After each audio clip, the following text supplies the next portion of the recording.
Hello बच्चों, क्या हाल चाल। बच्चों आज हम आपको बताने वाले हैं कक्षा 12 का हिंदी यूपी बोर्ड 2025 आपका लिखित संदर्भ और प्रसंग व्याख्या करवाने वाले हैं।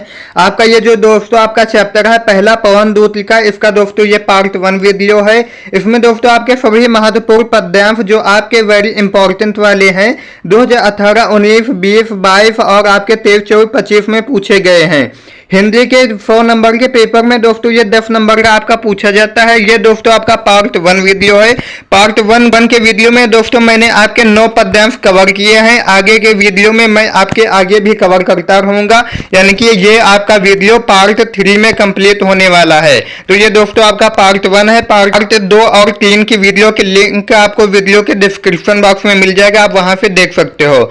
तो ये दोस्तों आपका यहाँ पे आ जाता है पहला, जिसमें हमने हिंदी पद आपका पार्ट 1 पवन दूतिका, ये अयोध्या सिंह उपाध्याय अहल्योत जी के द्वारा लिखा गया है। इसके दोस्तों हिंदी व्याख्या देखने वाले हैं।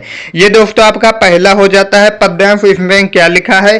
बैठे खिन्ना यक दिवस वे गेह में थी अकेली, आके आंसू दृढ़ युगल में थे धरा को भिगोते। आई धीरे इस सदन में पुष्प संगंध को ले, प्रातः वाली सुपवन इसी कालवा तैनो से। ये दोस्तों आपका पहला हो जाता है। इसका दोस्तों हम देख लेते हैं हिंदी अनुवाद। इसमें दोस्तों पहले हमें लिखना होता है संदर्भ। संदर्भ में दोस्तों हम लिखते हैं प्रस्तुत पद्यांश हमारी पाठ्य पुस्तक हिंदी काव्य के पवन दूतिका नामक शीर्षक से अवतरित है। इसके रचयिता श्री अयोध्या सिंह उपाध्याय अहल्योत जी हैं। फिर दोस्तों हम प्रसंग लिखते हैं। प्रसंग में दोस्तों हम लिखते हैं प्रस्तुत पद्यांश में राधा द्वारा प्रातःकालीन पवन को फटकार लगाने तथा उनकी मनोस्थिति का वर्णन किया गया है। उसके बाद दोस्तों हम लिखते हैं अर्थ। अर्थ में दोस्तों हम लिखेंगे कवि कहता है, जब एक दिन दुखी राधिका जी अपने घर में अकेली बैठी हुई थी और उनकी आंखों से आंसू पृथ्वी को भिगो रहे थे, तभी प्रातःकालीन सुगंधित पवन रोशनदानों से होकर घर के अंदर प्रवेश करती है। ये दोस्तों हम लिखेंगे पहले में। उसके बाद दोस्तों आपका आ जाता है दूसरा। दूसरे पद्यांश आपका क्या दिया गया है? दूसरा पद्यांश है संतापों को विपुल बढ़ता देख के दुखिता हो, धीरे बोली साधुक उससे श्रीमती राधिका यो। प्यारी प्रातः पवन इतना क्यों मुझे है सताती, क्या तू भी है कलुषित हुई काल की क्रूरता से। यह दोस्तों आपका दूसरा हो जाता है। इसका दोस्तों हिंदी अनुवाद देख लेते हैं। दोस्तों इसका हिंदी अनुवाद में संदर्भ दोस्तों आपका वही रहेगा जो ऊपर हमने अभी बताया है। तो यहाँ पे हमने पूर्वत लिखा है और दोस्तों आपका जो प्रसंग है वो भी पहले वाला रहेगा, यानी कि पूर्वत रहेगा। उसके बाद दोस्तों आपकी आ जाती है व्याख्या। व्याख्या में दोस्तों हम लिखते हैं कवि कहता है, जब पवन रोशनदानों से अंदर प्रवेश करती है तो इससे राधा जी का दुख और अधिक बढ़ जाता है, जिसे देखकर श्रीमती राधिका जी दुखी होकर धीरे से कहती हैं, प्यारी पवन दूतिका तुम मुझे इतना क्यों सता रही है, क्या तू भी काल की क्रूरता से मलिन हो गई है। ये दोस्तों आपका हो जाता है दूसरे का अर्थ। उसके बाद दोस्तों हम देख लेते हैं तीसरे का। तीसरे का दोस्तों आपका अर्थ होता है, मेरे प्यारे नौजलद से कंज से नेत्र वाले, जाके आए न मधुवन से और न भेजा संदेशा, मैं रो रो के प्रियविरा से बावली हो रही हूँ, जाके मेरी सब दुख कथा श्याम को तू सुना दे। ये दोस्तों आपका हो जाता है। इसका हिंदी अनुवाद देख लेते हैं। दोस्तों आपका संदर्भ सभी में वही रहता है, यानी कि पूर्वत रहेगा।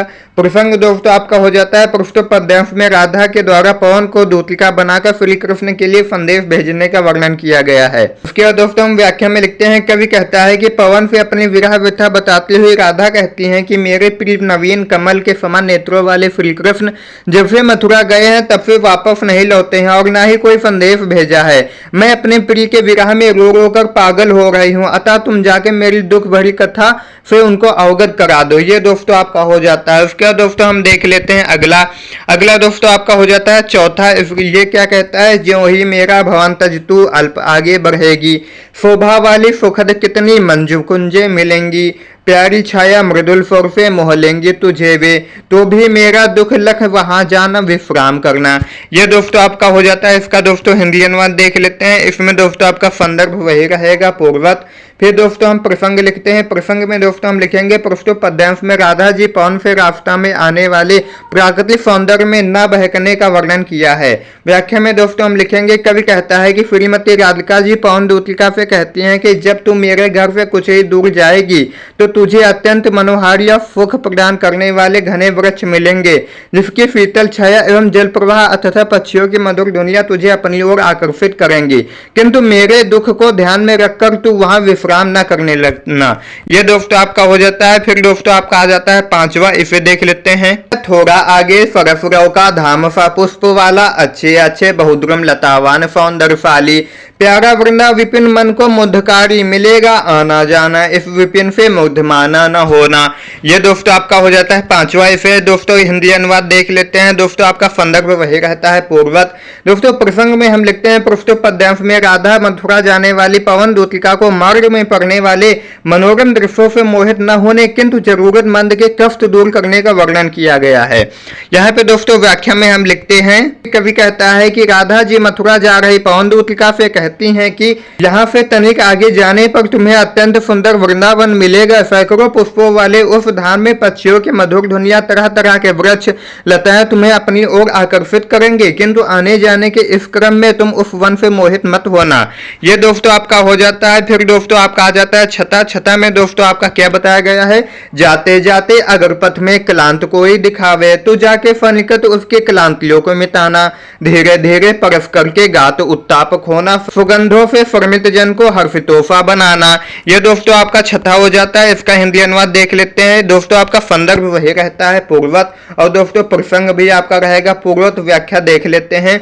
कवि कहता है कि राधा जी पवन दूतिका से कहती हैं कि अगर मार्ग में कोई थका हारा व्यक्ति मिल जाए तो तुम उसके पास जाकर धीरे धीरे उसके शरीर को स्पर्श करके उसके दुख और संताप को मिटा देना, साथ ही उसके चारों ओर अपनी सुगंध बिखेर कर उस थके व्यक्ति को प्रफुल्लित कर देना। ये दोस्तों आपका हो जाता है। दोस्तों आपका देख लेते हैं सातवां। सातवें में दोस्तों बताया गया है कि लज्जा फिला पथिक महिला जो कहीं दृष्टि आए, होने देना विकृत वफना तो ना तू सुंदरी को, जो थोड़ी भी फर्मित भाग हो गोद ले फ्रांति खोना, होठों की और कमल मुख की मलानताओं को मिटाना। ये दोस्तों आपका हो जाता है सातवां। इसका दोस्तों हिंदी अनुवाद देख लेते हैं। इसमें दोस्तों आपका संदर्भ पूर्वत रहता है। प्रसंग दोस्तों इसका चेंज है। प्रसंग आपका है, प्रस्तुत पद्यांश में राधा जी के द्वारा पवन दूतिका से मार्ग में मिले पथिकों का उपकार करते हुए कृष्ण तक संदेश पहुंचाने का वर्णन किया गया है। इसमें दोस्तों आपकी जो व्याख्या है, कवि कहता है कि राधिका जी पवन दूतिका से कहती हैं कि यदि रास्ते में कोई लज्जाशील पथिक महिला दिखाई पड़े तो तुम इतनी तेज न चलना कि उस सुंदरी के वस्त्र अस्त व्यस्त न हो जाएं। यदि वह थोड़ी भी थकी हुई लगे तो तुम उसे अपनी गोद में लेकर उसके थकान को मिटा देना, साथ ही उसके ओठों और कमल रूपी मुख की मलिनता उदासी को हर लेना। ये दोस्तों आपका हो जाता है सातवें का। फिर दोस्तों अब हम देख लेते हैं आठवें का। आठवें में दोस्तों आपका है, कोई क्लांता कृषक ललना खेत में जो दिखावे, धीरे धीरे परस उसकी क्लांतियों को मिटाना, जाता कोई जलद यदि हो व्योम में तो उसे ला छाया द्वारा सुखित करना तप्त भूतंगना को। ये दोस्तों आपका हो जाता है आठवां। आठवें में दोस्तों आपका संदर्भ वही रहता है, यानी कि आपका पूर्वत। उसके बाद दोस्तों आपका प्रसंग भी पूर्वत रहेगा। इसमें दोस्तों व्याख्या लिखेंगे। कवि कहता है कि श्रीमती राधिका जी पवन दूतिका से कहती हैं कि यदि तुम्हें खेत में थका हुआ कोई किसान का बच्चा दिखाई पड़े तो तुम धीरे धीरे उसके पास पहुंचकर अपने स्पर्श से उसके थकान को मिटा देना, साथ ही आकाश में बादल के दिखाई देने पर उसे पास लाकर उसके छाया के द्वारा उन थके हारों को शीतलता प्रदान करना। ये दोस्तों आपका हो जाता है आठवें का। अब दोस्तों हम देख लेते हैं नवा। ये दोस्तों आपका पार्ट 1 का लास्ट है। ये दोस्तों आपका क्या कहता है, जाते जाते पहुंच मथुरा धाम में उत्सुका हो, न्यारी शोभा वरनगर की देखना मुग्ध होना, तू होवेगी चकित लख के मेरु से मंदिरों को, आभा वाले कलश जिनके दूसरे अर्क से हैं। ये दोस्तों आपका हो जाता है नवा। इसका दोस्तों हम देख लेते हैं हिंदी अनुवाद। दोस्तों इसमें आपका संदर्भ वही रहेगा पूर्वत। फिर दोस्तों आपका आ जाता है प्रसंग। प्रसंग में दोस्तों हम लिखते हैं, प्रस्तुत पद्यांश में राधा जी के द्वारा पवन दूतिका से भव्य मंदिरों की शोभा का बखान करने का वर्णन किया गया है। इसमें दोस्तों व्याख्या हम लिखेंगे। कवि कहता है कि श्रीमती राधिका जी कहती हैं कि पवन दूतिका जब तुम उत्सुकता के साथ मथुरा धाम पहुंच जाओगी तो तुम स्वयं उसकी सुंदरता को देखने के लिए लालायित हो जाओगी। वहां के ऊंचे ऊंचे मंदिरों को देखकर तू आश्चर्यचकित हो जाएगी। उनके ऊपर रखे हुए स्वर्ण कलश दूसरे सूर्य की तरह चमक रहे होंगे। ये दोस्तों आपका हो जाता है नवा, यानी कि पार्ट 1 का ये दोस्तों आपका लास्ट हो जाता है। इसमें दोस्तों हमने आपके 9 पद्यांश बताए हैं। पार्ट 2 और पार्ट 3 के वीडियो की लिंक आपको वीडियो के डिस्क्रिप्शन बॉक्स में मिल जाएगी, आप वहां से देख सकते हो। अगर दोस्तों आपका इसका PDF नोट्स भी लेना चाहते हैं तो आप हमारे टेलीग्राम चैनल और व्हाट्सएप चैनल को ज्वाइन कर सकते हो, वहां पे आपको नोट्स प्रोवाइड किए जाते हैं। आई होप दोस्तों आज का ये वीडियो आपको पसंद आया होगा। अगर पसंद आया हो तो वीडियो को लाइक कर दें और कमेंट बॉक्स में अपने जिले का नाम लिखना ना भूलना। मिलते हैं एक नए वीडियो के साथ, तब तक के लिए जय हिंद, वंदे मातरम।